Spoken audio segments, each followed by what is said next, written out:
तो स्टार्ट करते हैं। जैसा कि आप सामने बोर्ड पर देख पा रहे हैं, टॉपिक का नाम है वाणिज्यवाद। जो संकल्पनाओं वाला सेक्शन है वर्ल्ड हिस्ट्री वाले में, उसमें आपको दिया हुआ है और इस पर हर वर्ष में क्वेश्चन आए हैं। असिस्टेंट प्रोफेसर में भी आए हैं, एमपी सेट परीक्षा में भी क्वेश्चंस आए हुए हैं।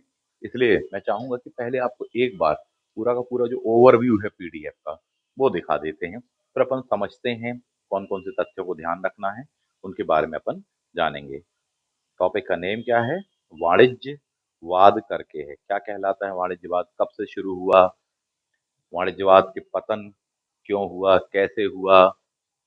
उसके पश्चात में कौन सा नया वाद आया? कौन सी नई धारा आई? इस पर किस टाइप से क्वेश्चन गत वर्षों में आए हुए हैं और भविष्य में आएंगे, इन सभी चीजों को अपन देख लेते हैं। एक नजर, एक सैंपल आप मार लीजिए सबसे पहले क्वेश्चन पर। ऐसे ही करके आपसे क्वेश्चन का दे दिया जाएगा।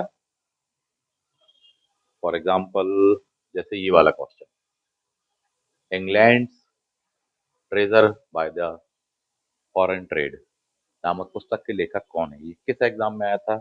ये एपी 2022 में आया था, जैसा कि आप सामने देख पा रहे हैं।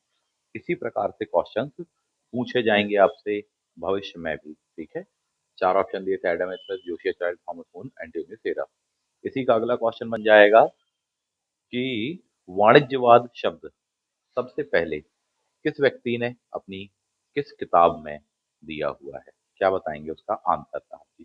किस व्यक्ति ने दी? यही ऑप्शन रहेंगे, चलिए मान लेते हैं। तो क्लियर बात है, चलो बताइएगा।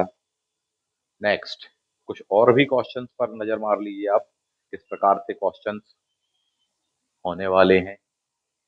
एक बार देखते हैं अपन वो क्वेश्चंस।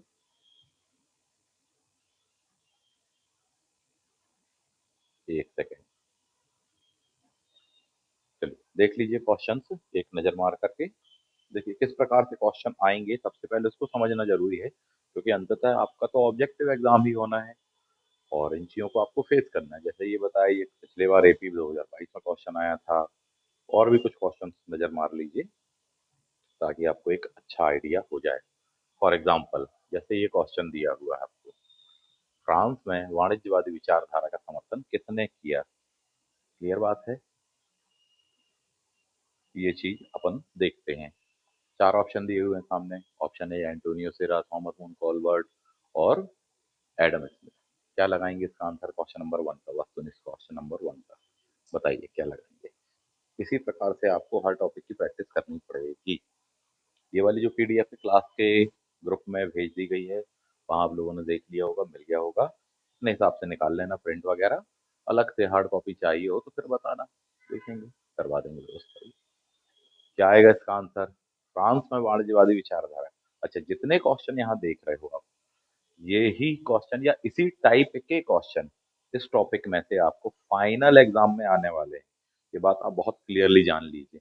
जैसे कि ये वाला देखो, क्वेश्चन नंबर 9 देखो आप। अच्छा, England treasure by the foreign trade, ये क्वेश्चन एपी 2022 में आया था। क्लियर बात है, ऑप्शन आप देख लीजिए, क्या लगाओगे साहब जी?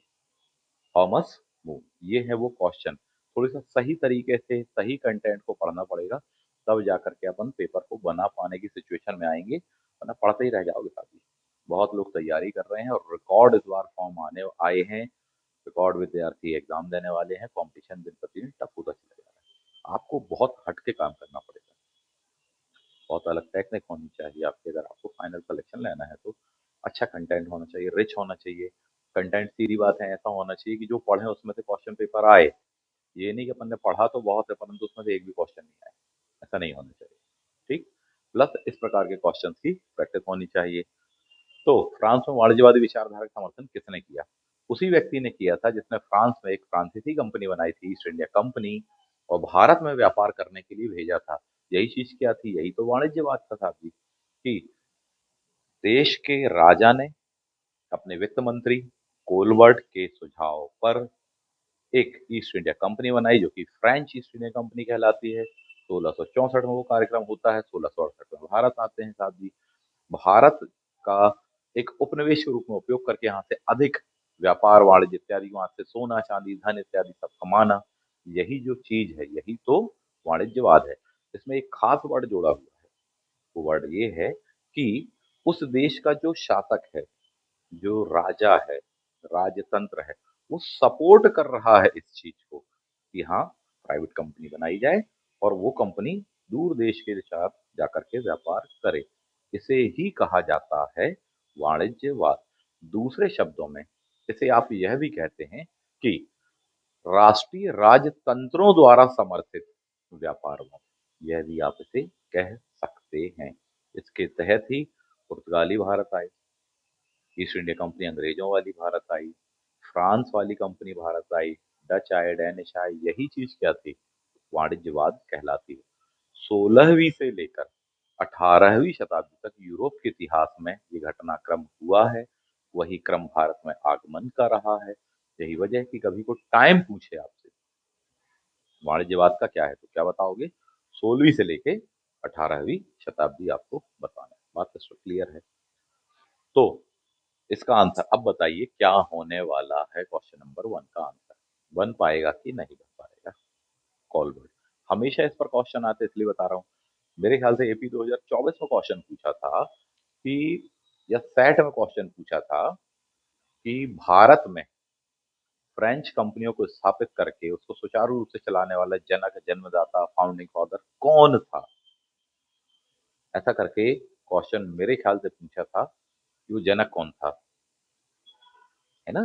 क्या था उसका आंसर, कोलबर्ट वहां फ्रांस में बैठा है, भारत में आकर के किस गवर्नर जनरल, किस फ्रेंच गवर्नर जनरल ने इसको स्थापित किया, ऐसा करके क्वेश्चन एमपी सेट में आया था जहां तक मुझे याद आ पा रहा है कि किसको माना जाता है। एमपी सेट 2024 में आया था। चलिए, बात अब आपको समझ में आ गई होगी। इतने में आप चीजों को समझ गए होंगे कि ये वाणिज्यवाद नाम का टॉपिक क्या है। सीधी बात, इन शॉर्ट, राष्ट्रीय राजतंत्रों के द्वारा समर्थित व्यापारवाद, जिसमें दूर देश के साथ में व्यापार करना, उसके माध्यम से सोना चांदी, जिसको बुलियन कहा जाता था। जब भी मैं ऐसा इशारा करूं इसका मतलब क्या है, आपको नोट डाउन कर लेना। क्या कहा जाता था, कीमती धातुओं को बुलियन कहा जाता था। और जब वहां के राजतंत्र इस बात को सपोर्ट कर रहे हैं, यही वजह है कि इसको राज्य द्वारा नियंत्रित वाणिज्यवाद भी कहा जाता है। क्लियर है। यह चीज फ्रांस में किस व्यक्ति ने की थी, कोलवर्ड ने। वहां का वित्त मंत्री था भी, ताकि उसके माध्यम से अधिक धन कमा सके। बाकी जनता ने क्यों सपोर्ट किया, व्यापारियों ने क्यों सपोर्ट किया, क्योंकि उस व्यापार से उन व्यापारियों को लाभ था। यही वजह कि वहां के व्यापारी भी भारत के साथ में व्यापार करने के लिए आतुर थे और वाणिज्यवाद के समर्थक बनने वाले हैं। पूरा घटनाक्रम कब से कब चलेगा, 16वीं से लेके 18वीं शताब्दी तक चलेगा। बहुत सिंपल सी चीज है। इस पूरे के पूरे अध्याय को या प्रकरण को क्या कहा जाता है, वाणिज्यवाद के नाम से जाना जाता है। फ्रांस का ये वाला आपने मामला देख लिया। सेम मामला जो आप देखें, ये वाला, England treasure by the foreign trade नामक ग्रंथ का लेखक कौन है, क्या बताओगे आप बता देंगे अब, क्योंकि पिछली बार क्वेश्चन आ चुका है। प्री वाईक्यू आपने लगाए हुए हैं तो आपको बन ही जाएगा। ठीक, तो थॉमस मून लगाएंगे। क्या आपको पता है थॉमस मून का किस देश से संबंध था, या किस संस्था के साथ में ये जुड़ा हुआ था। जो अंग्रेजों की ईस्ट इंडिया कंपनी थी, उसका ये बंदा डायरेक्टर था। कभी को पूछे तो बना लेना, लिख लीजिए आप इस बात को। ईस्ट इंडिया कंपनी का डायरेक्टर था ये व्यक्ति।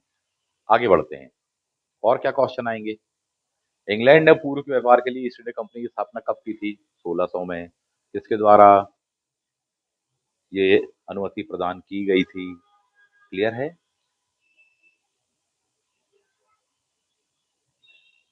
किसके द्वारा स्थापित करने के लिए अनुमति दी गई थी, राजा कौन था वहां का, किंग कौन थी, क्वीन कौन थी, इंग्लैंड की एलिजाबेथ। यही है। 1600 में कंपनी बनाई, भारत भेजी। भारत कुल कितने जहाज भेजे थे, 3 जहाज भेजे थे व्यापार करने के लिए। कितने, 3 जहाज भेजे थे। इन तीनों में से सबसे पहला जहाज कौन सा भारत में पहुंचा था, उसका नाम था रेड ड्रैगन। क्लियर बात है। फिर वो आगे की कहानी तो आपने पढ़ाई है इंडियन हिस्ट्री में, कैप्टन हॉकिंस, ठीक, जहांगीर मिलना, फारसी में बात करना, इंग्लिश खां उपाधि इत्यादि वगैरह बनना चाहिए, टंग पे होना चाहिए आपकी हिस्ट्री का सेक्शन। वर्ल्ड हिस्ट्री को अच्छे से समझोगे तो इंडियन हिस्ट्री अच्छे से बनाओगे। दोनों अच्छे से बनेंगी और फाइनली बात ये है कि सिलेक्शन ले जाओगे। और कुछ क्वेश्चन को देख लीजिए। नेक्स्ट, आधुनिक उद्योगों का इतिहास नामक पुस्तक का लेखक कौन था? आधुनिक उद्योगों का इतिहास, क्या लगाओगे चार ऑप्शन में से? हेमंड, हैने, जोशिया चाइल्ड, एडम स्मिथ, क्या लगाने वाले हैं आप इसका आंसर? रुलाने वाले क्वेश्चन है, मैं आपको बता दूंगी, जानबूझ करके आपको दिए गए हैं ताकि आप प्रैक्टिस कर सके। और बिगिनिंग में क्यों बता रहा हूँ, ताकि आप जान सके कि इस टॉपिक की गहराई कितनी है। नहीं तो कई टॉपिक, सामंतवाद हो गया, वाणिज्यवाद हो गया, संकल्पना वाले खासकर जो टॉपिक है वर्ल्ड हिस्ट्री में, इंडियन हिस्ट्री में, लगता है ये तो ऐसे ही है, इसको ऐसे देख लेंगे और उसमें तो कोई क्वेश्चन आते नहीं है। ऐसा आप लोगों को लगता है, आप में से कईयों को लगता है। इसलिए मैं बिगिनिंग में क्वेश्चन दिखा रहा हूँ कि जरा नजर मार लो इस टॉपिक में किस प्रकार से क्वेश्चन आएंगे। और मैं आपसे पहले ही कह चुका हूँ, अपनी बिल्कुल सिंपल सी टेक्निक है, बहुत अच्छे से समझ समझ के आप पढ़ेंगे, बहुत अच्छे से हम आपको पढ़ाएंगे, बड़ी ईमानदारी से, कॉन्सेप्ट से लेके उसके पूरे संबंधित रिलेवेंट जितने भी फैक्ट हैं, कथन हैं, कोटेशंस हैं जिस पर क्वेश्चन आते हैं, गत वर्षों के क्वेश्चन, वो सारी चीजें आपको पढ़ाएंगे। उसके बाद में उसी टॉपिक के आपको भर भर के क्वेश्चन लगवाएंगे, PYQ, बाद में टेस्ट सीरीज में भी आप लगा सकते हैं। अभ्यास अच्छा हो जाएगा आपका। तो टॉपिक भी पढ़ लिया प्लस उसके क्वेश्चन भी लगा लिए, ये अपनी टेक्निक होने वाली है, सिंपल सी चीज है। इसका आंसर आएगा हेमंड की पुस्तक का नाम है आधुनिक उद्योगों का इतिहास। हो सकता इंग्लिश में पूछ दे, कि इंग्लिश में ये बुक दे दे आपको, ठीक है। आधुनिक उद्योगों का इतिहास, इंग्लिश में क्या दे देगा? हिस्ट्री ऑफ मॉडर्न इंडस्ट्रीज नामक पुस्तक के लेखक कौन है?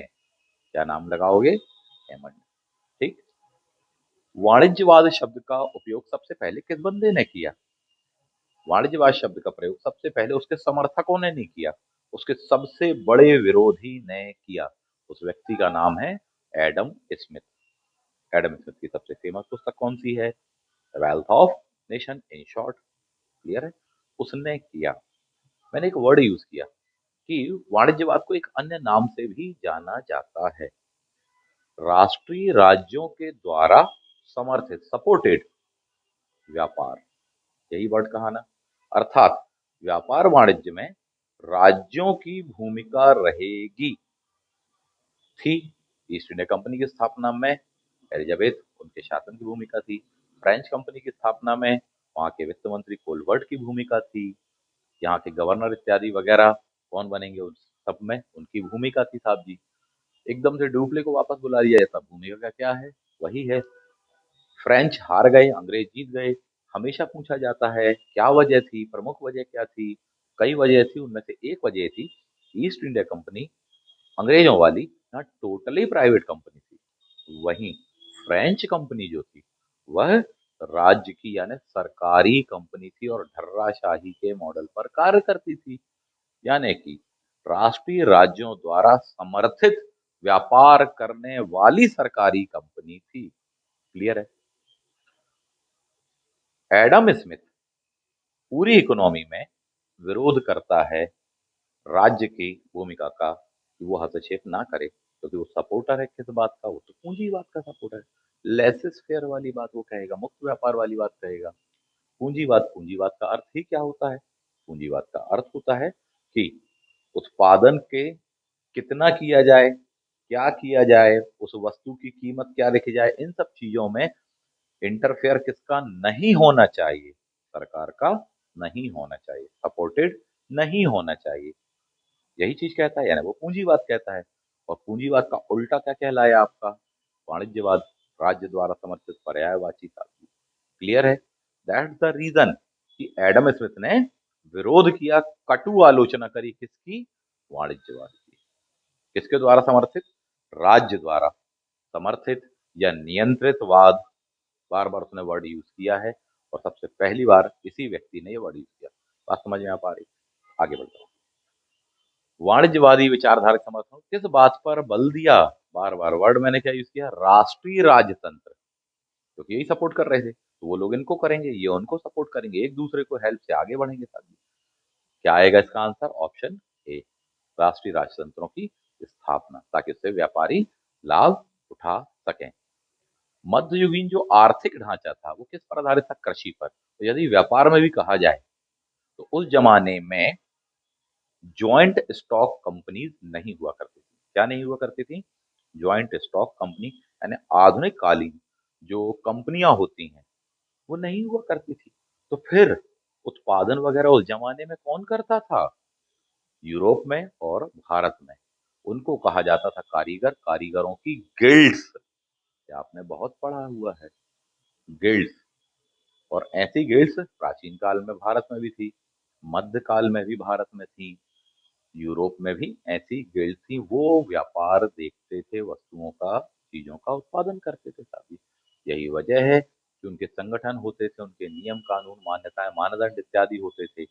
भारत का सबसे फेमस गिल्ड्स कौन से कहलाते हैं? प्राचीन काल में बोले तो दंतकार, की दांत, हाथी दांत से बनी हुई वस्तुओं का निर्माण करने वाले लोग। पूछता है दंतकार वीथी कहाँ पर स्थित थी सबसे फेमस? मध्य प्रदेश में कहाँ पर थी? यूपी में कहाँ पर थी? जब यूपी पीसीएस देने जाओ, जब एमपी देने जाओ तो एमपी वाला पूछेगा, एमपी में विदिशा में, यूपी में आप पढ़ते हो बनारस वाला साथी। क्लियर बात है ये। जबकि उत्तर पश्चिम भारत में पूछेगा कुषाण कालीन कहाँ पर थी, तो आप उसे बोलते हैं कपिशा। क्या बोलते हैं? कपिशा करके प्लेस है। पढ़ा होगा इंडियन हिस्ट्री में, नहीं पढ़ा तो इसका मतलब इंडियन हिस्ट्री भी बहुत अच्छे से समझने की जरूरत है साहब। ठीक, आगे बढ़ते हैं, आगे बढ़ते हैं। तो मध्ययुगीन ढांचा कृषि प्लस गिल्ड्स इत्यादि पर आधारित था। आगे बढ़ जाते हैं। जबकि अब आधुनिक वाला जो ढांचा होगा वो ऐसी मल्टीनेशनल कंपनी, राज्य द्वारा नियंत्रित या समर्थित वाणिज्यवाद पर आधारित होगा। पहले ऐसी प्राइवेट कंपनियां बनेंगी या सरकार बनवाएगी, फिर वो जाके व्यापार करेंगी। For example east India company of Britain Bharat में व्यापार करेंगी, पूरा यहाँ प्रशासन डेवलप कर लेंगी साहब जी, यहाँ पर कब्जा कर लेंगी। धीमे धीमे चार्टर एक्ट आएंगे जैसे कि रेगुलेटिंग एक्ट। फिर वहाँ की सरकार कहेगी इस कंपनी को हम नियंत्रित करेंगे यानी रेगुलेट करेंगे। फिर अगला चार्टर एक्ट आएगा, फिर कुछ और शक्तियां वापस ले ली जाएंगी, फिर अगला, फिर कुछ और। फिर मौका ही तलाशते रहेंगे। और 1853 का जब चार्टर एक्ट आएगा तो उसमें एक हाथ लाइन लिखी रहेगी कि अगले 20 वर्ष के लिए आपको चार्टर प्रदान नहीं किया जा रहा है, बल्कि तब तक के लिए किया जा रहा है जब तक संसद या राजा रानी चाहे। एक वजह मिलेगी 1857 के विद्रोह की, जो दर्शाएगा कि आपने यहाँ बहुत शोषण किया है, असंतोष है। ऐसे में वाणिज्यवाद खतरे में पड़ रहा है, आपसे वापस छीना जाता है सारी चीजें। अब यहाँ डायरेक्टली कौन नियंत्रित करेगी? बोले साहब जी ब्रिटिश पार्लियामेंट। 1 नवंबर 1858 महारानी विक्टोरिया की घोषणा। वाणिज्यवाद से शुरू होकर के कहाँ पर खत्म होने वाला है आपका उपनिवेशवाद, साम्राज्यवाद इत्यादि पर बात क्लियर है। वाणिज्यवाद का टाइम पीरियड क्या कहा? 16वीं से 18वीं शताब्दी कहा। Next, a new discourse on trade नामक पुस्तक की रचना किसने की है?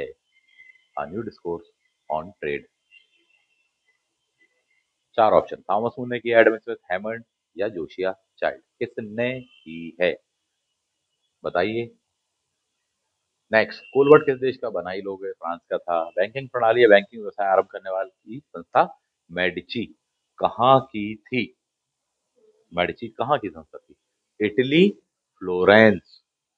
इस परिवार ने पुनर्जागरण कालीन विद्वानों को भरपूर संरक्षण दिया था। मैंने पिछली क्लास में भी आपको बताया था। बात क्लियर है अपन को? चलिए आगे बढ़ जाते हैं। Next, a new discourse on trade नामक पुस्तक की रचना किसने की है? जोशिया चाइल्ड ने की है। पूछेगा आपसे क्वेश्चन। नेक्स्ट, और कुछ क्वेश्चन देखना चाहें? ये देखिए, मध्य युग में वाणिज्यिक क्रांति का सिद्धांत किसके द्वारा यानी डैश डैश के द्वारा प्रस्तुत किया गया था? बंदे का नाम क्या है? रॉबर्ट एस लोपेज या लॉपेज करके कहा जाता है। ऐसे क्वेश्चन आएंगे, आ चुके हैं। वाणिज्यिक क्रांति कब हुई थी? काफी हद तक कहाँ पर अपन देखते हैं, कहाँ से हुई थी? बिगिनिंग अपन देख रहे हैं इटली, मेडिची परिवार, पुनर्जागरण इत्यादि वहीं से तो चालू होती है शादी। 1453 कुस्तुनतुनिया, नए मार्गों की खोज, भारत की खोज, कोलंबस, वास्को डी गामा, यही तो है वाणिज्यिक क्रांति या वाणिज्यवाद। इसलिए तो वो आपके सिलेबस में वर्ल्ड हिस्ट्री में शामिल किया गया, पूछ रहा है। वाणिज्यवाद का प्रारंभ सबसे पहले किस देश में हुआ? स्पेन में हुआ, उसने अमेरिकन जो महाद्वीप है वहां किया इस बात, ताकि वहां से सोना चांदी कीमती धातु इत्यादि ला सके, जिसको अपन एक शब्द में क्या बोलते हैं? बुलियन या बुलियन वाद भी बोलते हैं। क्लियर? अंग्रेज पहले जब भारत में व्यापार करने आते थे, ये सब पैसा लेकर के आते थे, सोना चांदी लाते थे, उसको अपन ने बुलियन वर्ड यूज किया हुआ है। बाद में फिर सब ये सब चीजें खत्म हो जाएंगी। आप देखेंगे ये क्वेश्चन 2010 के एपी में भी आया है। वाणिज्यवाद शब्द का पहला प्रयोग किस बुक में? अब आपको आसान लगने लगेगा। अभी टॉपिक पढ़ाया समझाया नहीं है, अभी बहुत कुछ बाकी है कहानी, बट आपको बन रहा है। कुछ ऐसा पढ़िए, मैं आपको ये मैसेज देना चाहता हूँ, ये हिंट देना चाहता हूँ कि वो काम आए आगे। भविष्यगत नीति बना करके बिल्कुल ऐसी पॉलिसी से पढ़िए कि आपका सिलेक्शन बिल्कुल डैम श्योर रहे, तय रहे। और ऐसा अपन को पूरे सेक्शन में करना है। सिलेबस में 10 यूनिट हैं, हिस्ट्री में 10 की 10 यूनिट में हर टॉपिक में अपन ये करेंगे। और मैं प्रतिबद्ध हूँ इस चीज के लिए, मैं कह ही चुका हूँ, क्योंकि मैं जानता हूँ सिलेक्शन कैसे होगा, और देखता हूँ कि कैसे नहीं होगा, कि किन हरकतों से नहीं होगा विद्यार्थी की। इसलिए मैं कह रहा हूँ सभी थोड़ी सा तरीका समझो, कंटेंट रिच पढ़ो, अच्छी क्वालिटी का पढ़िए, अच्छे क्वेश्चंस लगाइए। और आगे बढ़ जाइए, जरा जरा नजर मारते हैं। फिर क्वेश्चन आया है, किसने वाणिज्यवाद शब्द गढ़ा था साथी? बन जाएगा, यानी पहली बार। क्लियर है? Next, Adam Smith wealth of nation किस नीति पर आक्षेप करता है, ना कटु आलोचना करता है? किस चीज की, किस नीति की आलोचना करता है? वाणिज्यवाद। क्योंकि वाणिज्यवाद क्या है? राज्य द्वारा नियंत्रित व्यापार। वो तो समर्थक है कि राज्य को हस्तक्षेप करना ही नहीं चाहिए, अर्थात पूंजीवाद। बिल्कुल सिंपल। अब कॉन्सेप्ट समझ में आ गया। ऐसा क्वेश्चन का आंसर इस टाइप से क्यों? केवल फैक्ट रटने से काम नहीं बनेगा, चीजों को समझना पड़ेगा आपको। वाणिज्यवाद क्या था? डैश डैश डैश, चार ऑप्शन दिए हैं। राष्ट्रीय आर्थिक रणनीतियों का हिस्सा था, लूट संरक्षण था, व्यापारी पूंजीवाद में एक प्रारंभिक चरण था। जो पूंजीवाद अभी चालू होने वाला व्यापारिक पूंजीवाद, उसका एक प्रारंभिक चरण था, वही east India company type. Clear? वाणिज्यवाद कौमा सिद्धांत व व्यवहार यूरोप में सामान्यतः स्वीकृत था। कब से कब, यानी उसका टाइम पीरियड क्या था? चार बार बता चुका हूँ, वाणिज्यवाद का टाइम पीरियड क्या से क्या था? 16वीं से लेकर के 14वीं तक, 18वीं तक। क्या लगाओगे ऑप्शन? अभी टॉपिक पढ़ाया ही नहीं है। खास बात तो ये है, अभी तो केवल क्वेश्चनों की धाराएं चल रही हैं और आप उस चीज को पकड़ पा रहे हो। ये अच्छी चीज है। आगे बढ़ो, अभी एक से एक चीजें आने वाली हैं। नेक्स्ट, वाणिज्यवाद की मुख्य प्रवृत्तियां क्या थी साहब? ये टफ क्वेश्चन है, राजस्थान में आए। आपके यहाँ पे ऐसे क्वेश्चन देखने के लिए कम ही मिलते हैं, परंतु मिल जाए तो फिर घबराहट में घूमते बच्चे। ठीक है, अब बनाओ क्या था, प्रवृत्तियां क्या क्या थी। निर्यात को बढ़ाने का प्रयास, हाँ जी, इसलिए तो राज्य द्वारा नियंत्रित कंपनियां। दूसरा, बुलियंस, आ गया वर्ड, आ गया वर्ड, की नहीं तो बुलियंस पहली बार सुने, बोले सर जी बुल होगा पक्का। ठीक, बुलियंस वहीं से बुल बियर इत्यादि वगैरह। उच्च सीमा शुल्क दरें, east India company, England, Bharat. संयुक्त स्कंद, इंग्लिश में इसको क्या बोलते हैं? संयुक्त स्कंद कंपनियों का निर्माण को बोलते हैं जॉइंट स्टॉक कंपनियां, जो कि लिस्टेड होने वाली हैं शेयर मार्केट में। दुनिया का पहला शेयर मार्केट कहाँ बनाया? 1602 एम्स्टर्डम में आपने बनाया था, अर्थात डच।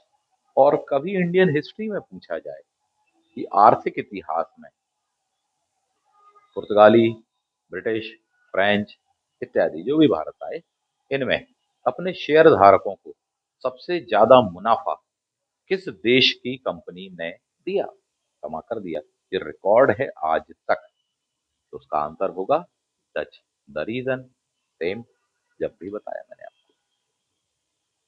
बहुत ही घुमा घुमा के क्वेश्चंस बनाए गए हैं साथी, बहुत मेहनत से कंटेंट बनाया है, बहुत सोच समझ के क्वेश्चन सेट किए गए हैं। सीखिए, समझिए, जानिए, काम आएगा निश्चित रूप से।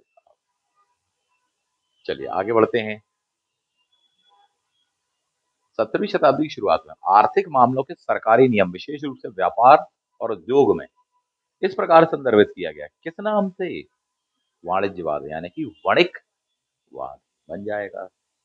नेक्स्ट, बहुमूल्य धातुवाद, आ गया वर्ड, है ना? आपने क्या कहा इसको? Word Boolean. और व्यापार का अनुकूल शेष किसकी विशेषता है? ठीक, आंसर क्या होगा? वाणिज्यवाद।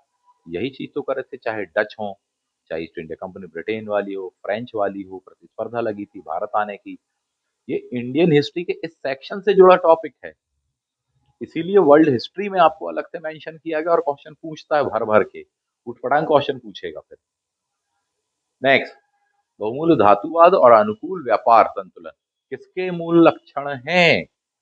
बनेगा कि नहीं बनेगा? सबसे पहले तो ये देखो, अब जरूर बनेगा। वाणिज्यवाद का आधारभूत सिद्धांत क्या है? क्या है साहब जी? व्यापार का संतुलन अपने पक्ष में बनाए रखना। यानी डचों ने आए तो डच चाहते थे, ब्रिटिश ईस्ट इंडिया कंपनी है तो वो चाहते थे उनकी ओर झुका रहे। सीधी बात, इसको क्या बोलते हैं? इसका मतलब यह है कि ब्रिटेन जब भारत में कोई चीज बेचे तो 100 रुपये की बेचे, और जब भारत उसको कोई चीज बेचे तो 100 से कम की, 10 रुपए की, 20 रुपए की, 30 रुपए की, ऐसा सीमा शुल्क इत्यादि वगैरह लगाओ, उससे लाभ अंततः किसको होगा? मान लो भारत ने 40 रुपए की चीज बेची, उसने 100 की बेची, तो अंततः 60 रुपए हमको देने पड़ेंगे ना, बहुमूल्य धातु में देने पड़ेंगे आपको। तो व्यापार संतुलन का शेष किस ओर झुका हुआ है? ब्रिटेन की ओर।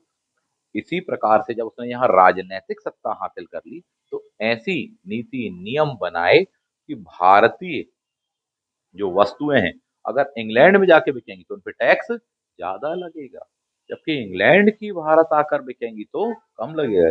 यही तो आप पढ़ रहे हैं।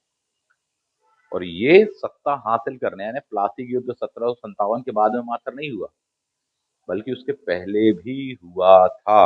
अगर आपको बहुत अच्छे से याद हो तो इंग्लैंड ने, ब्रिटेन ने शुरुआती में भारतीय वस्त्रों पर बहुत अधिक सीमा शुल्क लगा के रखा था। सीमा शुल्क तो छोड़िए, अगर कोई ब्रिटिश बंदा भारतीय कपड़े का इस्तेमाल करता हुआ भी पाया जाता है तो उस पर जुर्माना होता था। एक महिला एक रूमाल का उपयोग करते पाई जाती है तब उस पर जुर्माना होता है, अगर आपको याद हो। इसका मतलब है जानबूझकर टैक्स पॉलिसीज ऐसी बनाई गई हैं कि फायदा एक ही देश को हो, इसको ना हो साथ। यही चीज क्या है? वाणिज्य। बाद में तो सत्ता हाथ में आ ही जाएगी साहब जी। कुछ याद आ पाया आपको? ये सब पढ़ा है आपने, मॉडर्न इंडिया पढ़ा है, 1709-10 के आसपास में पढ़ा। अपनी मॉडर्न इंडिया की किताब में जाकर के देख लेना, उसमें आपने इसको पढ़ा हुआ है। भारत के वस्त्रों पर सबसे ज्यादा शुल्क लगाया गया था, प्लस जुर्माना था।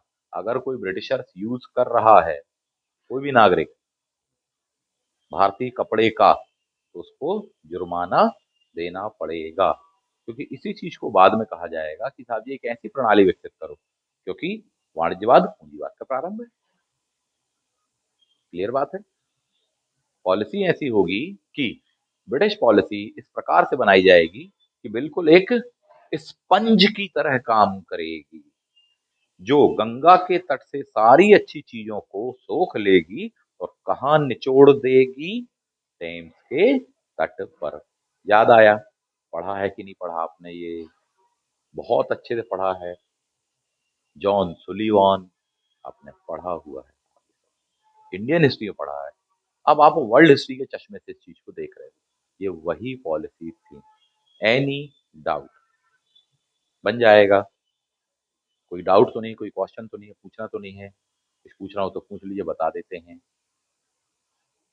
मैं आपको बताना चाहूंगा, इंडियन हिस्ट्री में जब आप पढ़ते हो कि अंग्रेजों की देन या अंग्रेजों के अधीन भारतीय अर्थव्यवस्था या भारतीय हस्तशिल्प का विनाश कैसे क्या अंग्रेजों ने किया, धन की निकासी, धन का बहिर्गमन वाला टॉपिक जब पढ़ते हो ना, तब वहां पर आएगा। डेफो करके एक नाम आएगा, उसके उपन्यास का नाम आएगा रॉबिन्सन क्रूसो। वो शिकायत करेगा, बोलता है कि भारतीय कपड़ा हमारे घरों में घुस गया है, ये है वो है। और उसी समय की बात है, ब्रिटिश गवर्नमेंट भारतीय वस्त्र पर अधिक टैक्स लगाएगी। इस चीज को लेकर कार्ल मार्क्स की एक बहुत फेमस टिप्पणी है कि ब्रिटेन, इंग्लैंड भारत का शोषण कर रहा था, और ये जो पॉलिसी अपनाई पक्षपात परक या पक्षपात पूर्ण, तो बराबरी की शर्तों पर जब वह भारतीय चरखे से जीत ना पाया, तो अपनी औद्योगिक क्रांति के बल पर और राजनीतिक शक्ति के बल पर उस प्रतिस्पर्धा को जीतने के लिए, आगे बढ़ने के लिए उसने भारतीय चरखे को तोड़ दिया। ये कार्ल मार्क्स का कथन है। समझ में आ रही बात? क्या कुछ कहा उसने? ये वही टॉपिक है, वाणिज्यवाद। आगे बढ़ते हैं। 16वीं से 18वीं शताब्दी, वाणिज्यवाद। वाणिज्यवाद किस चीज का अपोजिट है या विरोधी है साहब? क्या बताएंगे? आयातों को प्रोत्साहित करना या पूंजीवाद? ठीक है। इकोनॉमी, बुलियनवाद क्या था? क्या लगाएंगे? प्रारंभिक व्यापारिकता का हिस्सा की सोना चांदी इत्यादि बहुमूल्य धातु वगैरह। कैमरलिज्म क्या था? व्यापारिकता जो डैश डैश डैश में प्रचलित थी, कैमरलिज्म। जब भी इस टाइप का नाम आता है, उसका एक आंसर जर्मनी होने वाला है। क्लियर है? कभी कुलचुर कैम्प पूछता है, कभी मीन कैम्प पूछता है, कभी कैमरलिज्म पूछता है। इस टाइप के जब वर्ड पूछेगा तो आंसर क्या होता है? जर्मन लैंग्वेज है, वहां आपको देखने के लिए मिलेगा। काते काल मार्क्स कौन देश का था? जर्मनी। समझ में आ पा रही है बात? वाणिज्यवादी विचारधारा, अलग अलग देश अलग अलग नाम से। ठीक है। कौन सा एक सही सुमेलित नहीं है? क्या बताएंगे साहब जी? रूस पीटरलिज्म, ऐसा नहीं है। जर्मनी में कैमरलिज्म, यस। इंग्लैंड में मर्केंटाइलिज्म या मर्केंटाइल लॉ इत्यादि वगैरह पढ़ते हो। फ्रांस में कोलबर्ट का था, तो कोलबर्टवाद इस नाम से जाना जाता है। रूस में इस नाम से नहीं जाना जाता। क्लियर है? वाणिज्यवादी विचारधारा का उद्देश्य क्या है? अलग अलग देशों में अलग अलग थे, भारत में तो बिल्कुल अलग ही था। देखें क्या है। फ्रांस का निर्यातक वस्तुओं पर जोर देना। जर्मनी में क्या था? सरकारी कोष व सेना। सही। इंग्लैंड में अंतर्राष्ट्रीय व्यापार पर नियंत्रण स्थापित करना, वही तो उसने किया। और आखिरी दिया रूस, सोने चांदी के स्रोतों पर अधिकार जमाना। नहीं, ऐसा कुछ नहीं था रूस वाला। क्लियर है? ये तीन सही है। कौन सा गलत है कथन? ये वाला गलत है। नेक्स्ट, मुक्त व्यापार का सूत्रपात करने वाली कोवडेल शेवेलियर की संधि बहुत महत्वपूर्ण संधि कहलाती है। बिल्कुल मिस नहीं करना, कभी भी आ सकता है ये वाला क्वेश्चन। कोवडेल शेवेलियर की संधि किन दो देशों के बीच में हुई थी? अगली बार पूछें किस वर्ष में हुई थी? किन दो देशों के बीच में हुई थी और किस वर्ष में हुई थी? क्या लगाओगे इसका आंसर? समझ पा रहे हैं किस टाइप से क्वेश्चंस बनेंगे? और ये खूब प्रैक्टिस करनी पड़ेगी आपको, तब जा करके हो पाएगा। देखो जरा यहाँ पर कौन सी संधि। अब ये पढ़ने पर आ रहे हो आप, टॉपिक को समझने पर आ रहे। ये दिया कोबडेन शेवेलियर संधि 1860, 23 जनवरी। यूके एंड फ्रांस, किस चीज को बढ़ावा देने के? एंग्लो फ्रेंच मुक्त व्यापार, ये वर्ड बहुत चर्चा में है। एफटीए, फ्री ट्रेड एरिया इत्यादि इत्यादि वर्ड अभी पूछते ही। अभी ट्रम्प का आप देख ही रहे हो, लगातार भारत पर इतने परसेंट टैरिफ बढ़ाएंगे, उतने परसेंट। पहली पहली बार ये चीज कि बोले मुक्त व्यापार को बढ़ावा देना इत्यादि वगैरह, डब्ल्यूटीओ के सिद्धांत कहाँ देखने मिलता है? नहीं पूछेगा क्या? आप ही बताओ कि क्या ये संधि महत्वपूर्ण नहीं है? इस पर क्वेश्चन बनाना महत्वपूर्ण नहीं है? बनाने लायक है कि नहीं? चलो आप बताओ, आप निर्धारित करो कि इस पॉइंट पर क्वेश्चन बनना चाहिए कि नहीं बनना चाहिए। मैं क्या बताऊंगा, आप ही बताओ। लगता है कि नहीं लगता? करंट अफेयर से लेके पूरा हिस्ट्री को आपने अभी तक देखा। क्लियर बात है? दो नाम दिए आपको, सांसद रिचर्ड कोबडेन एंड मिशेल शेरगिल। 1860 की संधि कहलाती है, हाउस ऑफ कॉमन। वहां पर किस टाइप से हुआ, ये सब आपको दिया है। लॉर्ड पार्मस्टन का चित्र। क्लियर?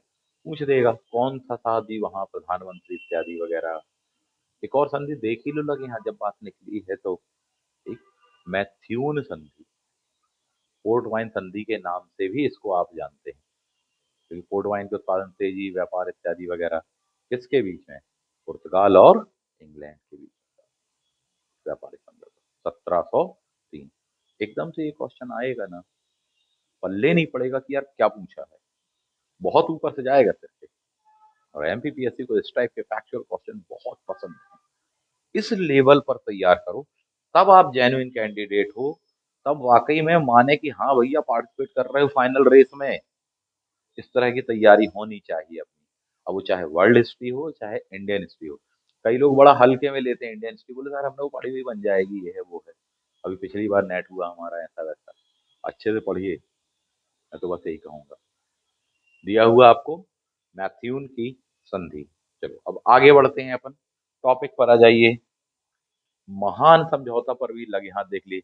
इंटर कर्सस मैग्नस करके दिया होगा, या महान समझौता कब का है? वाणिज्यिक संधि, इससे क्या होगा? वाणिज्यवाद। उससे क्या शुरू होने वाला है? मुक्त व्यापार वाली बात, क्लियर, कोबडन से। जबकि इससे क्या होने वाला है? वाणिज्यवाद। 1496, इंग्लैंड के राजा हेनरी सेवन और बरगंडी के ड्यूक फिलिप फोर्थ के द्वारा हस्ताक्षर किया गया था। वाणिज्यिक शक्ति ये लोग सब लोग शामिल थे, आप देख पा रहे हैं कौन कौन थे इसके तहत। चीजें होती तो खास संधियां हैं, समझौते हैं, जिससे पूरा का पूरा पद्धति आगे रूल्ड होने वाली है, चलने वाली है। चलो अब आ जाओ बिल्कुल बिगनिंग में, एक एक करके नजर मारते हैं। क्वेश्चन समझ में आए? क्वेश्चन के साथ साथ आपको लास्ट मोमेंट पर यानी एग्जाम के पहले आपको विधिवत कंटेंट पढ़ना भी पड़ेगा, रिवाइज भी करना पड़ेगा। पढ़ तो पहले ही लो, अभी ही पढ़ लो, रिवाइज करना पड़ेगा। उसके लिए ये आपको पूरा दिया जा रहा है, एक एक चीज को, एक एक बिंदु को विधिवत अरेंज करके दिया जा रहा है, और काफी हेल्पफुल होने वाला है। चलो, वाणिज्यवाद क्या बोलते हैं ब्रिटेन में इस नाम से, फ्रांस में कोलबर्डवाद, जर्मनी में कैमरलिज्म करके अपन ने कहा हुआ है वर्ड, ठीक है। क्या था? राज्यों द्वारा नियंत्रित वाणिज्यवाद, सिंपल सी चीज है, ठीक। उसके तहत ही इन्होंने कई कंपनियां बनाई, विभिन्न देशों में व्यापार करने की अनुमति दी, सेवा शर्तें सुनिश्चित करी, इंटरफेयर किया, वहां पर कार्य करने दिया, ठीक। और बाद में उनसे वो अपने छीन लिए। यही पुर्तगाल, स्पेन ने, फ्रांस ने, इंग्लैंड ने अमेरिकन कॉन्टिनेंट में किया, ये भारत में किया। राजनीतिक शक्ति हासिल करी, उस व्यापार को राजनीतिक शक्ति के माध्यम से बिल्कुल अपने पक्ष में एक और झुकाई लिया, शोषण। अभी आने वाला है आपको पूंजीवाद के 3 चरण, कभी औद्योगिक पूंजीवाद, कभी वित्तीय पूंजीवाद, उसके पहले वाणिज्यिक वाला था। यही तो है वो चीज, आपने पढ़ा हुआ है ये सब। इसे ही व्यापारिक क्रांति, वाणिज्यिक क्रांति कहते हैं। यूरोप के पक्ष में झुका हुआ है, इसलिए अपन ने कहा, ठीक। आर्थिक विचारधारा है, कब से कब पीछे हुई? 16वीं से लेकर 18वीं शताब्दी के बीच में। यूरोप के किन देशों ने हिस्सा लिया?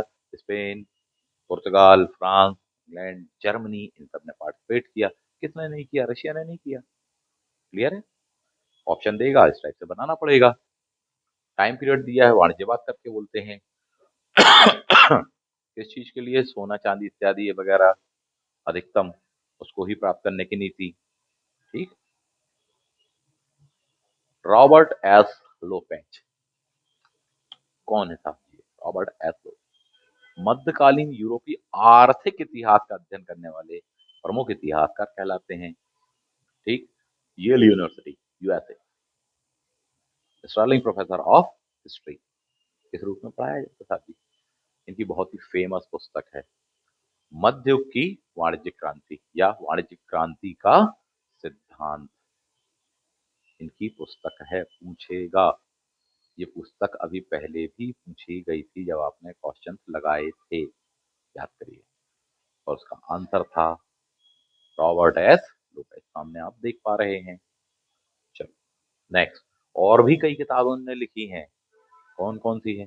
भूमध्य सागरीय दुनिया, मध्यकालीन व्यापार, the birth of Europe, Italy पुनर्जागरण के 3 युग, ठीक, मध्य की वाणिज्यिक क्रांति, प्लस मध्यकालीन मौद्रिक इतिहास का स्वरूप। ये पुस्तक किसकी है? 4 ऑप्शन, क्या नाम है बंदे का? लोपेज। क्लियर है? आगे बढ़ते हैं। कौन कौन सी लिखी हैं? Medieval trade in the Mediterranean world, ठीक। Robert S Lopez, the British, the birth of Europe किस व्यक्ति की पुस्तक है? चार option. Robert, three ages of renaissance, पुनर्जागरण के तीन युग, अभी हिंदी में पढ़ा आपने, इंग्लिश में भी देगा। और हिंदी मीडियम वाले जरा सावधान रहना इस चीज से, हिंदी मीडियम वालों को हिंदी में दे दो तो फिर भी पहचान जाएंगे, हाँ पुनर्जागरण के तीन प्रमुख युग नामक पुस्तक इसकी, रट्टा मारा बन जाए। एकदम से उसने उठा करके इंग्लिश कन्वर्ट किया और फिर क्वेश्चन पूछा, तो फंस जाते हैं। ये प्रवृत्ति होती है, हिंदी मीडियम वालों की कमजोरी होती है, इसलिए थोड़ी सावधानी से, इसलिए मैंने आपसे कहा। एज इट इज आपके सामने रखा हुआ है, बन जाएगा।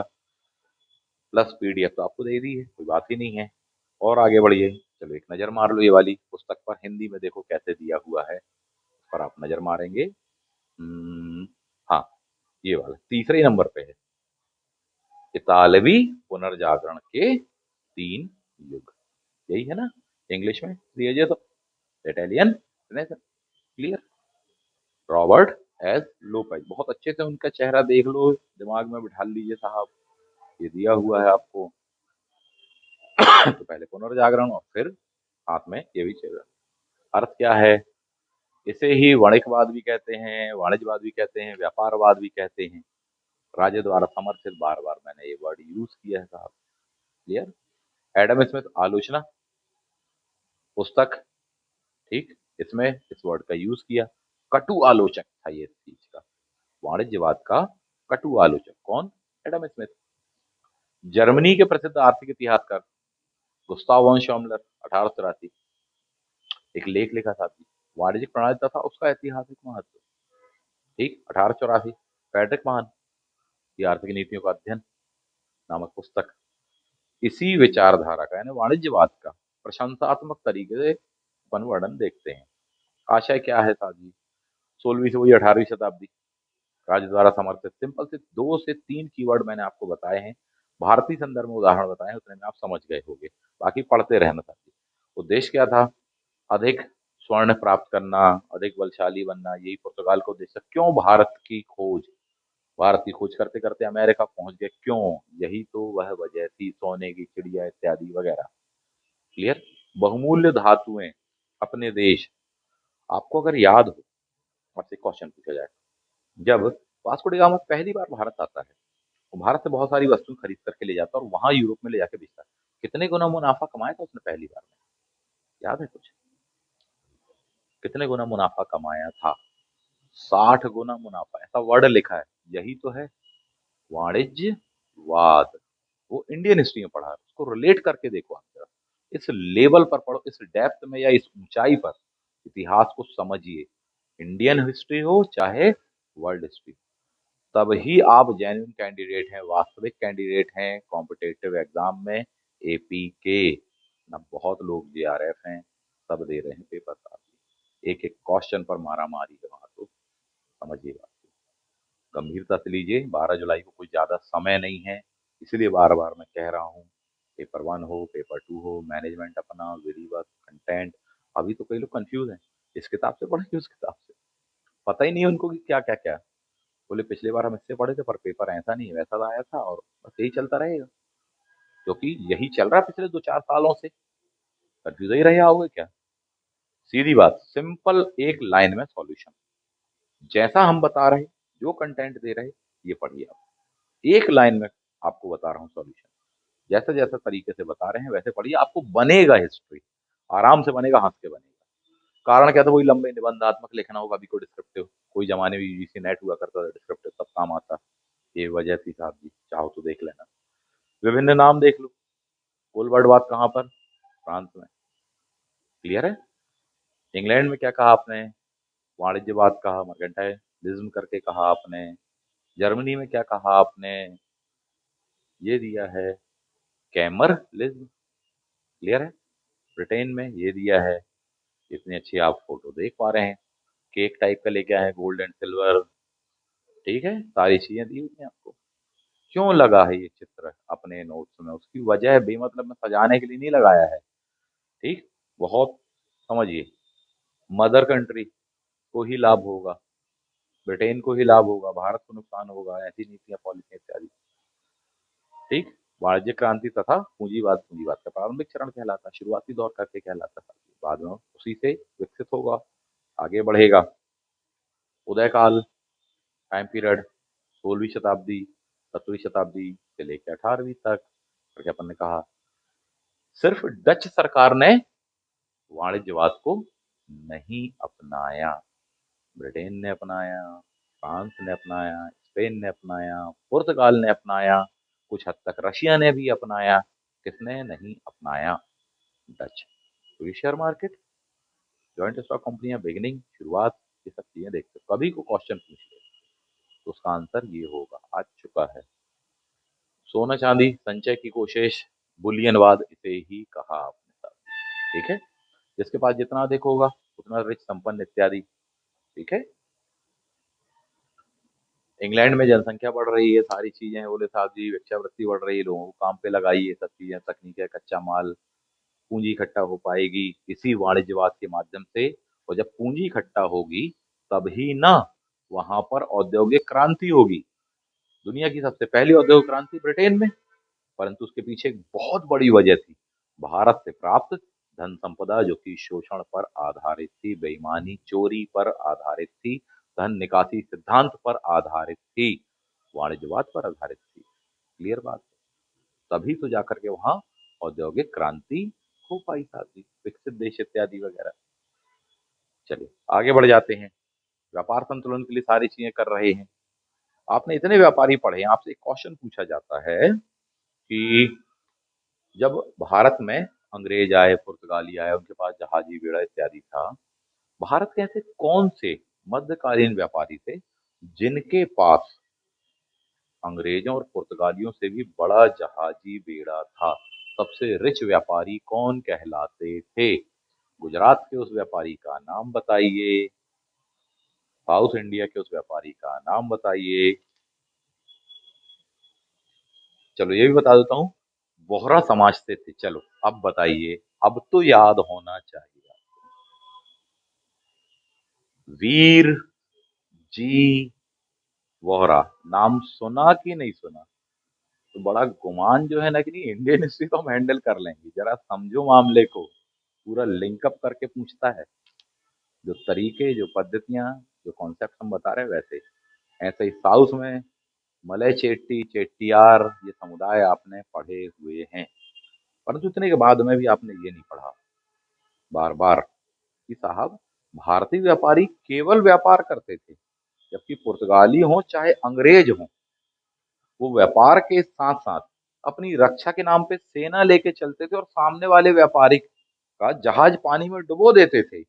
बदले में हमारा कार्टेज लो, बदले में नीले पानी की नीति, ब्लू वाटर पॉलिसी, फलाना ढिमका, जे जे जे जे जे, यही पढ़ा है। कभी भी भारत ने असमानता, बेईमानी की शर्तों के आधार पर सब नहीं किया। इन लोगों ने वाणिज्यवाद इत्यादि के नाम पे ये सब कुछ किया है। बात समझ में आ पा रही है? ये वो चीज थी साहब। मुगलों की एक बहुत बड़ी गलती थी कि जल सेना का उतना विस्तार नहीं किया, विकास नहीं किया। बाद के प्रवर्ती शासकों ने भी इस बात पर ध्यान नहीं दिया, और फिर अंग्रेज नेवी में ही आगे निकल पाएंगे साहब जी। यही तो चीजें होंगी। पहले किसका ब्लू वाटर पॉलिसी? पुर्तगाली। पुर्तगाली राज्य का वास्तविक संस्थापक कौन सा गवर्नर? कितना रट्टा नहीं मारा है, अल्बुकर्क अल्मेडा, बार बार अल्बुकर्क साहब जी। जो समझदार भारत का शासक था, बहुत ही समझदार, विजयनगर कालीन, वो तो साहब जी संधि तक करेगा, वो कहेगा घोड़े केवल आप हमको ही बेचोगे। ठीक है। याद करिए क्या नाम था, कृष्णदेव राय जी। सब पढ़ा है आपने, पढ़ा है कि नहीं पढ़ा इंडियन हिस्ट्री? चलो आगे बढ़ते हैं।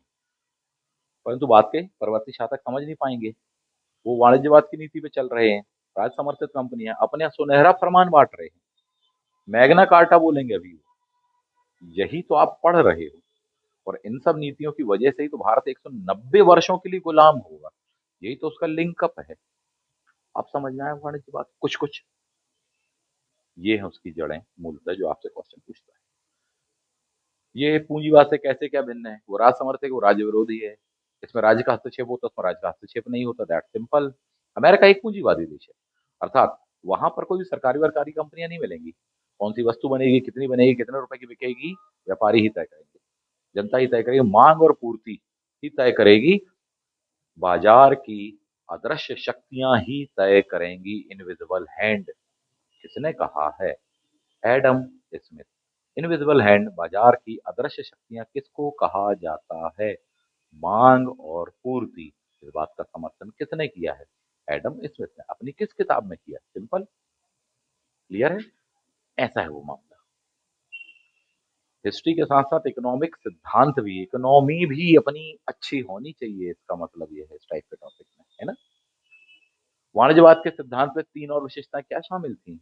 आगे वर्ड, आर्थिक राष्ट्रवाद कि जो उनका मूल देश है, मदर कंट्री, हमेशा उसको लाभ होना चाहिए, इसके लिए ही उन्होंने प्रयास किया। चाहे वो अल्बुकर्क हो, चाहे वो क्लाइव हो, चाहे वो कोई हो साहब जी। आर्थिक राष्ट्रवाद। दूसरा पैतृकवाद। तीसरा साम्राज्यवाद।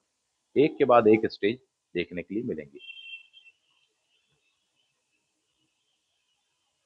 पैतृकवाद क्या था? नो दया, नो मर्सी, नो न्याय फ्याय, कुछ नहीं समानता। ऐसी पॉलिसी जिससे अपन को आर्थिक लाभ हो, बात खत्म। ताकि हमारा देश संपन्न बन सके उसके लिए कुछ भी करना पड़े। और किया, भारत का शोषण इसी चीज पर तो किया था। इसे ही क्या बोल रहे हैं? पैतृकवाद। मदर कंट्री, वो जो इमेज में आया था वो यही था। नेक्स्ट, दार्शनिक फ्रांसिस फ्रांसीसी बौद्ध तथा अंग्रेज थॉमस हॉब्स। ये लोग समर्थक वर्ग में कहलाते हैं वाणिज्यवाद के। और ध्यान रखना, इसका नाम पढ़ा है आपने, थॉमस हॉब्स का। इतिहास लेखन में पढ़ा। हालांकि नेक्स्ट, किस स्वरूप में होने वाला है? वही बुलियनवाद, बार बार आएगा। एलिजाबेथ से लेकर के क्रॉमवेल, एलिजाबेथ के शासन से लेके क्रॉमवेल तक साहब जी।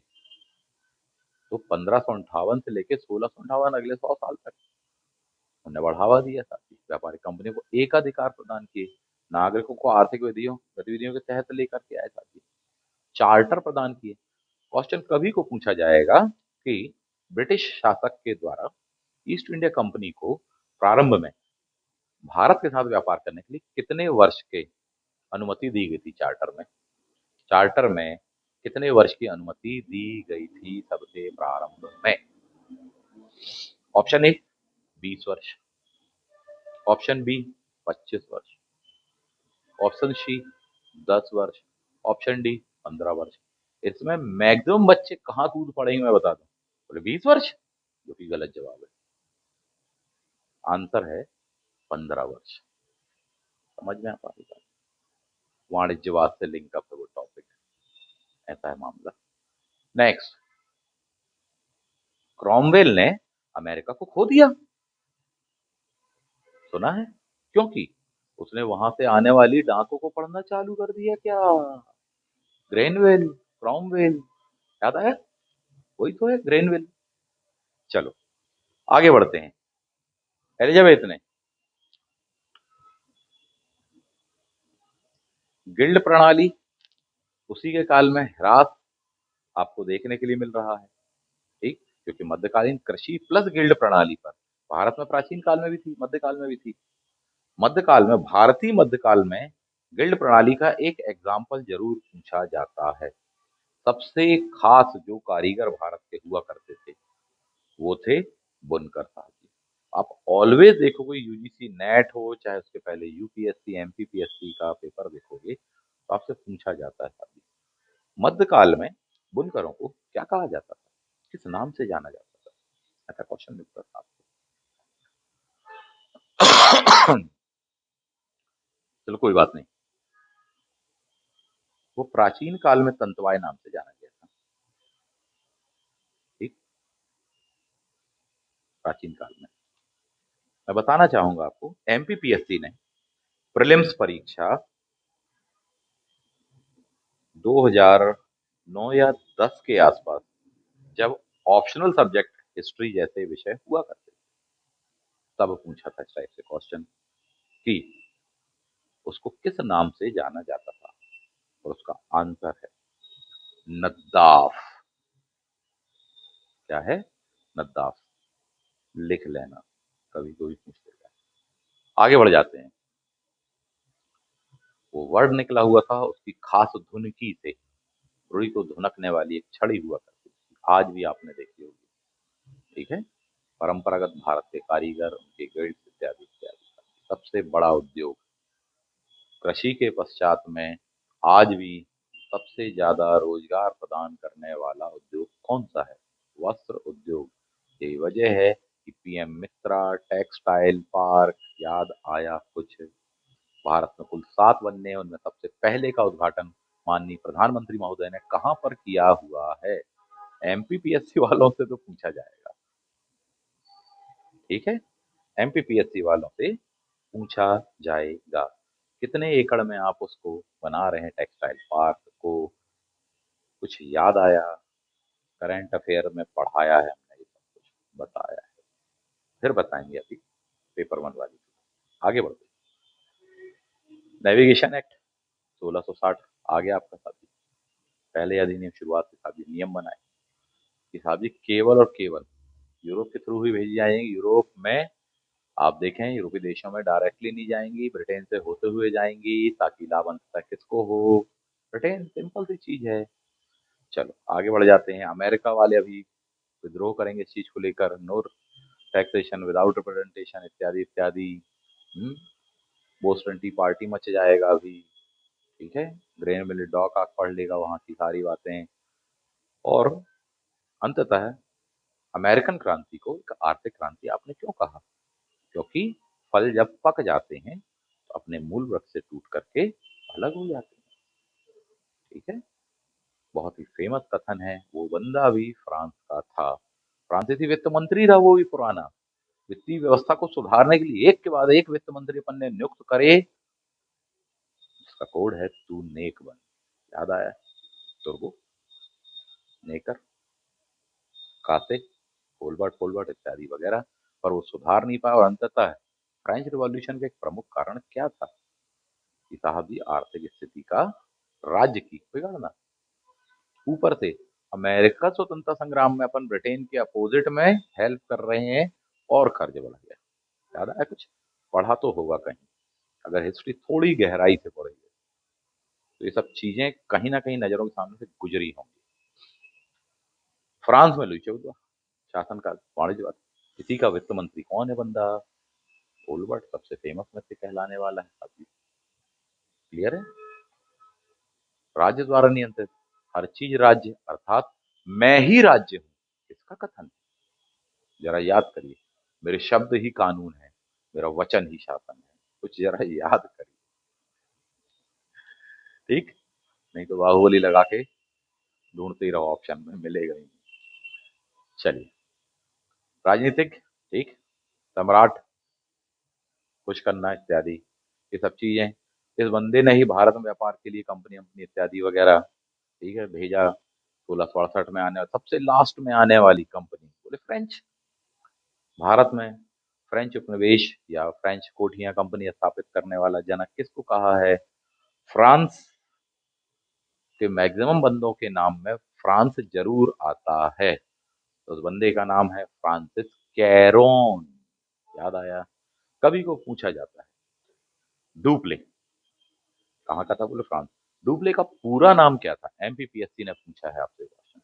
पक्का उसका नाम क्या होगा बिगिनिंग में? फ्रांसिस डुप्ले ही होगा उसका नाम। क्लियर बात है? चलो नेक्स्ट, और नजर मार लें। जर्मनी वाणिज्यवाद आ गया साहब जी। कैमर, ठीक, शाही खजाने का नाम था। उसमें वृद्धि करनी है, सोना चांदी बढ़ाना इत्यादि वगैरह, अपनी शक्ति बढ़ाना, तो ये सब सीखते हैं।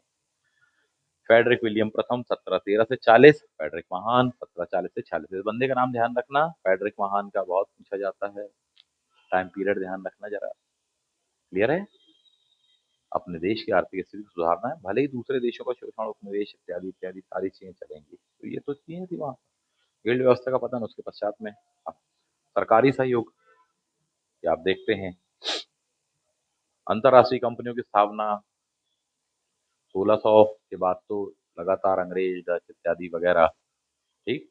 और सबसे सौभाग्यशाली कंपनियां हैं, east India company of Britain अपन देखते हैं। क्लियर है? डचों की भी बनी, हालांकि बनी पहले, आई भारत बाद में, ऐसा ही कुछ है। 1605 में कोई आएगा, कोई 1608 में आएगा। याद आया? आप पढ़ते हो ये सब चीजें। डच दो में स्थापित हुई, आएगी कहाँ? पांच में।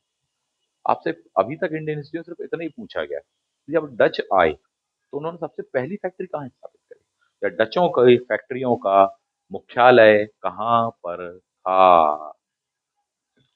अभी तक यही खेले हो, इस लेवल तक गौर किया होगा अपन ने। कहाँ पर था डचों की कंपनियों का मुख्यालय? अंग्रेजी कंपनी का, ईस्ट इंडिया कंपनी का मुख्यालय प्रारंभ में राजधानी क्या थी? अभी तक इस लेवल पर तो गए होगे शायद। हम्म तो डचों का क्या था? हम्म पहली फैक्ट्री बनाई थी मसूलीपट्टनम में, जबकि उनका जो मुख्यालय था वो नागपट्टनम था। कहाँ था? नागपट्टनम। जबकि अंग्रेजों का पहली राजधानी मुख्यालय सूरत में था। ये नहीं कह रहे कि 1611 में मछलीपट्टनम में उन्होंने पहली फैक्ट्री बिना अनुमति बनाई, ये सब नहीं कह रहे हैं। और बाद में जहांगीर की अनुमति मिलती है तो 1613 में सूरत में बनाई, वो नहीं कह रहे। कह रहे हैं कि उन्होंने अपना मुख्यालय किसको बनाया था, वो था सूरत। बाद में फिर मुंबई, कलकत्ता इत्यादि वगैरह ये सब होने वाला है। इंडियन हिस्ट्री को ही जरा गौर से देख लेना। ठीक, चलिए नेक्स्ट आगे बढ़ते हैं। डच हो गया। वाणिज्यवाद का पतन, नई व्यवस्था क्या आएगी? Laces fair. कौन है सबसे बड़ा समर्थक? Adam Smith. सिंपल सी चीज है, कौन सी क्या किताब इत्यादि वगैरह। अमेरिकी क्रांति वाणिज्यवाद के विरुद्ध पहला विद्रोह थी।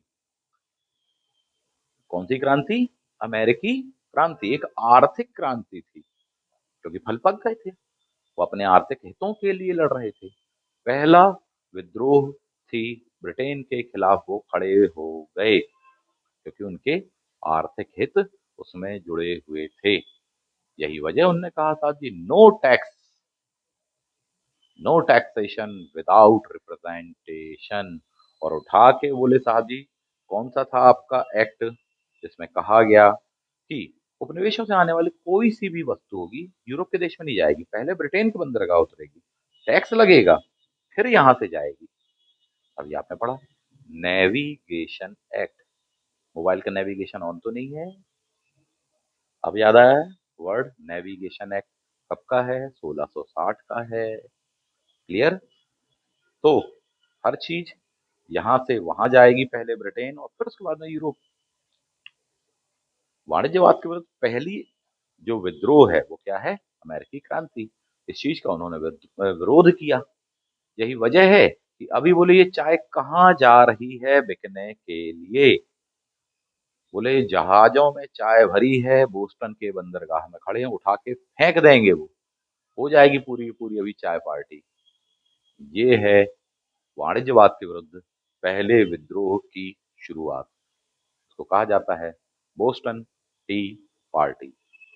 किस डेट को हुई थी? ऐसा क्वेश्चन पूछता है आपसे, कब की बात है? Boston T party. चाय ठंड के महीनों में थोड़ी सा ज्यादा पीते हो आप। ठंड यानी कि दिसंबर का महीना, ठंड यानी कि दिसंबर का महीना। मिड दिसंबर में खूब ठंड पड़ती है, तो बच्चे चाय पी लेते हैं ज्यादा, तो ठंड में सोचे चाय पी लें। ठीक है, 24 में से पता चला 16 घंटे चाय की याद आ रही है। 16 दिसंबर, ईयर पूछेगा 1772, 1773, 1774, 1775, क्या था? ऐसे ऑप्शन देता, बहुत क्लोज करके देता है। क्लियर बात? 1773, 16 दिसंबर, ऐसा पढ़ना है आपको। तो कभी को इस पर क्वेश्चन बनाए पहचान लोगे। लेसेस फेयर आ गया। किस लैंग्वेज का वर्ड है laces fair? French. Laces fair किस लैंग्वेज का वर्ड है? फ्रेंच। ठीक, पूछता है। अर्थात सरकार का व्यवसाय में न्यूनतम हस्तक्षेप एडम स्मिथ सपोर्ट करेगा। क्लियर है? हालांकि एडम स्मिथ फ्रांस का नहीं था, ठीक है, एडम स्मिथ फ्रांस का नहीं था, परंतु उसने सिद्धांत लेसिस फेयर का समर्थन किया था। वो ब्रिटेन के भी स्कॉटलैंड का था। इस बात को ध्यान रखना, कभी को पूछे। और उसकी बुक का नाम तो मालूम ही है। कभी को उसकी पुस्तक का नाम पर क्वेश्चन कठिन बनाएगा तो बहुत अधिक से अधिक ये होगा तो कहेंगे कि द वेल्थ ऑफ नेशन नामक पुस्तक का कंप्लीट नाम, फुल नेम क्या है? An inquiry into the cause of the wealth of nation. Clear बात है ये है वो पूरा पूरा टॉपिक। असिस्टेंट रजिस्ट्रार, ठीक है, प्रमुख पुस्तकें भी नजर हाथ मार लेते हैं, ठीक है। Francis Bacon, the history of reign of king Henry seven, ठीक, किसकी है? Francis bacon. दो बेकन है, बता चुका हूं, ठीक है, दो बेकन है, बल्कि तीन होते हैं। बेकन किसको कहा जाता है? ठीक, चलो आगे बढ़ते हैं। नेक्स्ट, तो Bacon history of, next Eric Roll, a history of economic thought, किसकी पुस्तक है? ऐसा पूछेगा कभी से तो वो थॉमस मून गून कून पूछ सकते हैं, तो फिर तो तैयार रहो। किसकी है? एरिक रोल की पुस्तक है, हिस्ट्री ऑफ इकोनॉमिक थॉट। आर्थिक विचारों का इतिहास नामक पुस्तक किसने लिखी है? हिंदी मीडियम, जरा गौर करना। ये तो बोले सर सामने तो देखी थी हमने नोट्स में, आपके नोट्स में दिया तो था, पेपर तो पूरा आपके नोट्स से आया था, परंतु हम पहचान नहीं पाए। ये आपकी गलती है, ये भी होता है कई बार, आपत्तियां, ठीक है ये। और मैं आपसे वादा करता हूँ कि अभी तो इसका इम्पोर्टेंस समझ में नहीं आ रहा, जब पेपर हो जाएगा, जब उस पर क्वेश्चन आएंगे, तब याद जरूर आएगी इसको देख कर कि काश ये पहले देखा होता, काश ये पहले पढ़ा होता, ठीक है। आगे बढ़ते हैं। नेक्स्ट, थॉमस मून की आ गई आपकी, ये तो पूछा ही हुआ है। England treasure by the foreign trade नामक पुस्तक बन जाएगा। विलियम कनिंघम की दो फेमस पुस्तकें दी हैं आपको, इंडस्ट्रियल एवोल्यूशन,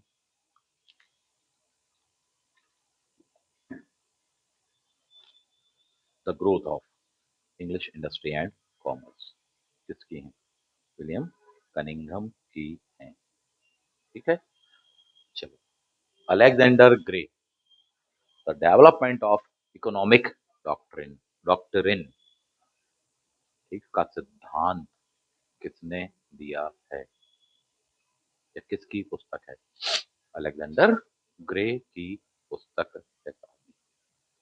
एक क्वेश्चन आया था पिछली क्लास में कि नियतिवाद का सिद्धांत किसने दिया है? पिछले टॉपिक में आपने पढ़ा हुआ है,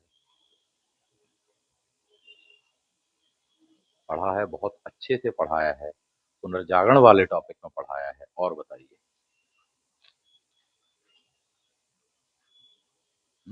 धर्म सुधार वाले में पढ़ाया, सॉरी, धर्म सुधार वाले में पढ़ाया है, जाकर के देख लेना।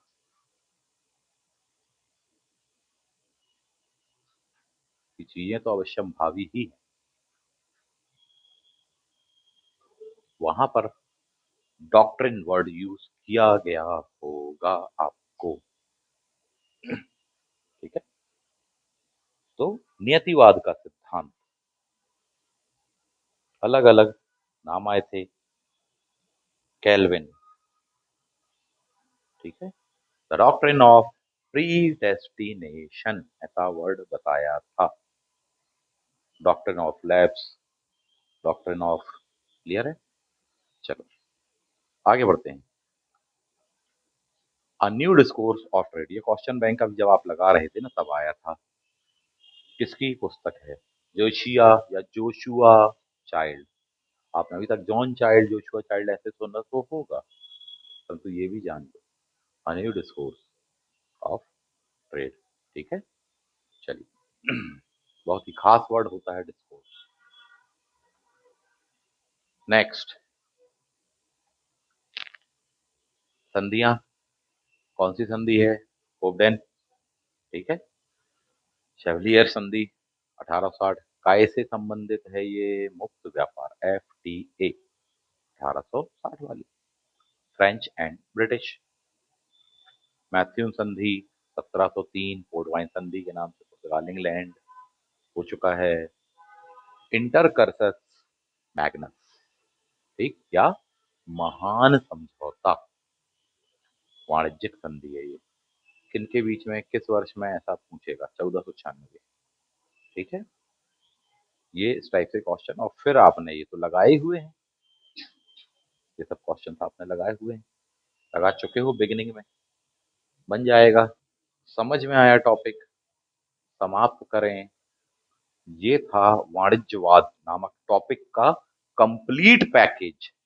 इस प्रकार से हर टॉपिक को तैयार करना पड़ेगा, उसके क्वेश्चंस लगाने पड़ेंगे। इतनी गहराई अगर आपके पढ़ने की, आपके कंटेंट की है, तभी वास्तविक कंपटीशन आप मानो साहब जी, क्योंकि लोग बहुत मेहनत कर रहे हैं, बहुत कंपटीशन, दिन रात प्रयासरत हैं, एक से एक चीज पढ़ रहे हैं। आप भी पढ़ सकते हैं अकेले अपने बल पर सेल्फ स्टडी करके, लेकिन वो राह बहुत आसान हो जाएगी यदि आप हमारे साथ में हैं तो। क्योंकि जितना आप अकेले करेंगे, उससे ज्यादा 10 लोग करेंगे, 10 लोगों की टीम करेगी, अनुभवी लोगों करेगी, और सीधे आपको बना हुआ प्रोडक्ट, सीधे कंटेंट हाथ में रहेगा। देख लो ज्यादा बेटर कौन सा क्या तरीका है। क्लियर बात है ये? चलिए, तो किसी को कोई डाउट हो, कुछ क्वेश्चन पूछना हो तो आप पूछ सकते हो। किसी को कोई क्वेश्चन पूछना है, कोई डाउट है, 1 to 1 आप टॉक कर सकते हैं, पूछ सकते हैं क्वेश्चन, अगर कोई डाउट हो आपको, या फिर समाप्त किया जाए क्लास को। कोई डाउट तो नहीं है? अगर नहीं है डाउट, सभी को समझ में आ गया, तो ऐसे कर दीजिए फटाफट।